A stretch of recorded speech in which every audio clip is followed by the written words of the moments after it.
چھٹے امام نے کہا کہ جو ایک گروہ ہے کہ جس سے شیطان دور رہ سکتا ہے وہ زیادہ سے زیادہ خدا کو یاد کرنا ہے، یعنی صبح اور شام تسبیح کرنا۔ اب آپ بولیں گے امام صاحب ہاتھ میں تسبیح ہو جائے، نا ضروری نہیں ہے ہاتھ میں تسبیح ہو۔ آپ جو رکوع کے اندر سبحان ربی العظیم و بحمدہ کہتے ہیں وہ بھی خدا کی تسبیح ہے، آپ سجدے میں سبحان ربی الاعلیٰ و بحمدہ کہتے ہیں وہ بھی تسبیح ہے۔ خوب کبھی کبھی انسان سجدے طولا نہیں کر دے، تھوڑی تسبیح بڑھ جائے، انسان صبح اٹھے خدا کی بارگاہ میں شکر کا سجدہ کر دے، خوب یہ بھی تسبیح ہے۔ سونے سے پہلے ایک سجدہ کر دے، یہ بھی تسبیح ہے۔ سبحان اللہ والحمد للہ ولا الہ الا اللہ واللہ اکبر، تسبیحات اربع، یہ بھی تسبیح ہے۔ اور حدیث میں بھی آیا ہے کہ انسان کو 10 دفعہ صبح اور 10 دفعہ شام کو یہ ذکر پڑھنا چاہیے۔ یاد کرنا مہم ہے۔ اب ہاتھ میں تو تسبیح ہو، پتہ نہیں پڑھ بھی رہا ہے، پتہ نہیں کیا پڑھ رہا ہے، اور ساری چیزیں جو ہیں وہ دنیا کی طرف ہیں، دھیان دنیا کی طرف ہے۔ ہمارے ایک بزرگ کہتے تھے کہ ذکر ایک ہی دفعہ کرو مگر ایسا کرو جو تمہارے وجود میں جذب ہو جائے۔ انسان تسبیح یعنی یاد، ہر وقت یاد میں رہے، خدا یاد رہے۔ جب بھی میں کہیں پھنسوں، جب بھی کہیں میں دو راہے میں قرار پاؤں تو مجھے سمجھ میں آ جائے کہ میں خدا کو یاد کر رہا ہوں، کس کو یاد کر رہا ہوں۔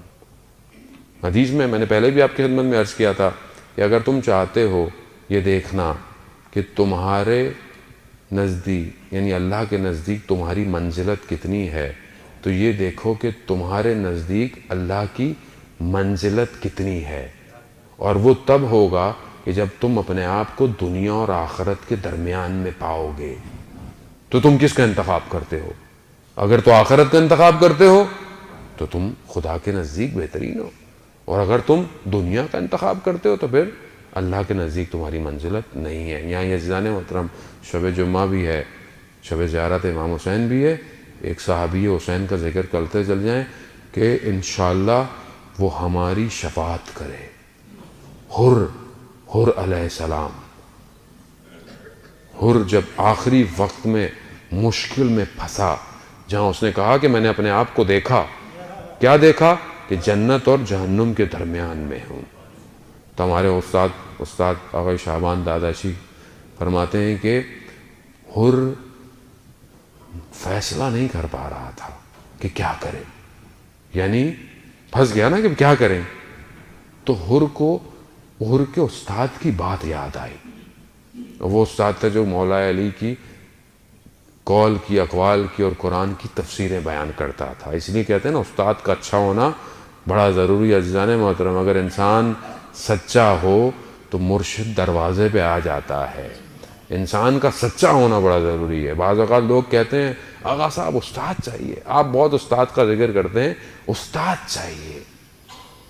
استاد پہلے فنا فی الاستاد مانگتا ہے، پہلے استاد پہ قربان ہو پھر فنا فی اللہ ہوتا ہے۔ ایسے انسان قربان نہیں ہو سکتا۔ خوب یہ فیشن نہیں ہے استاد چاہیے، استاد پھر جو بولتا ہے پھر وہی کرنا پڑتا ہے۔ استاد ایسی ہے۔ استاد یاد آ گیا حضرت حر کو۔ کیا بات یاد آ گئی؟ استاد نے کہا تھا کہ حر کبھی اگر ایسی جگہ پر پھنسو کہ جہاں یہ فیصلہ نہ کر پاؤ تو وہاں دیکھنا کہ ظاہری فائدہ کہاں ہے، ظاہری سود پروفٹ کہاں پر مل رہا ہے، اس کے مخالف چلے جانا۔ تو حضرت حر نے کیا کہا؟ ظاہری فائدہ تو ادھر ہے، دولت ہے، نام ہے، مرات ہیں، ڈگریاں ہیں، میڈل ہے، وہاں کیا ہے؟ وہاں تو جان ہے، تو سب ختم ہے۔ تو کہا ظاہری فائدے کے مخالف چلے جانا۔ تبھی تو حضرت حر اپنے مولا کے پاس چلے گئے۔ ایسی کمال ہے۔ حضرت حر سے توسل کیا کریں جس نے ایک شب میں اتنی بڑی چیز خرید لی، وہ کیوں نہیں بانٹ رہا ہوگا آج کی رات؟ مانگیں عزیزان محترم، وہ کیا نا مانگنے کا ڈھنگ آنا چاہیے۔ ذکر زیادہ زیادہ کریں، تسبیح کریں۔ شیطان حضرت عیسیٰ کے پیچھے کہا کہ حضرت تم تو خدا ہو، ہاں تم مردے کو زندہ کر رہے ہو، تم بیمار کو شفا دے رہے ہو، اور تم تو بغیر باپ کے پیدا ہوئے، تم خدا ہو۔ حضرت عیسیٰ نے کوئی آج کے زمانے میں لفٹ ہی نہیں کرائی. تو آج سے تم خدا نہیں ہو تو خدا کے بیٹے تو ہو کم از کم. کیوں؟ کیونکہ تمہیں ساری چیزیں ملی ہیں. پوری کوشش کی شیطان نے حضرت عیسیٰ کو کسی طریقے سے خدا کا نبی تھے جیسے ہی آئے سبحان اللہ سبحان اللہ سبحان اللہ سبحان اللہ، یعنی اپنے رب کو یاد کیا. شیطان نے کہا کہ اب جو اپنے پروردگار کو یاد کر لے پھر میرا وہاں پر کوئی مقام نہیں ہے. عزیزان محترم، ہم بھی یہی کریں، اللہ کو یاد کریں. دیکھیں میں جوانوں کہہ رہا ہوں، مشکل میں پھنستا ہے آدمی. گناہ آج سستا ہو گیا ہے، گناہ آسان ہو گیا ہے، آج بہت سامنے آتا ہے. اپنے رب کو یاد کریں. اللہ بچا سکتا ہے، وہی خدا جو حضرت یوسف کے لیے 7 بند دروازے کھول سکتا ہے، وہ آج مجھے اور آپ کو بھی بچا سکتا ہے. آج میرے لیے وہی ساری سائٹیں بند کر سکتا ہے. آج میرے لیے سامنے سے ایک سین کو، ایک شخص کو، ایک تصویر کو بدل سکتا ہے. لیکن میں خدا کو یاد تو کروں. اب میں یاد ہی نہیں کروں. عزیزان محترم، یاد کریں پروردگار کو. دوسرا گروہ جو خدا کو یاد کرتا ہے، شیطان اس سے دو. تیسرا گروہ جو مصیبت پر صبر کرتا ہے اور فضا اور جزا نہیں کرتا، شکوہ نہیں کرتا، شیطان اس سے بھی دور جاتا ہے.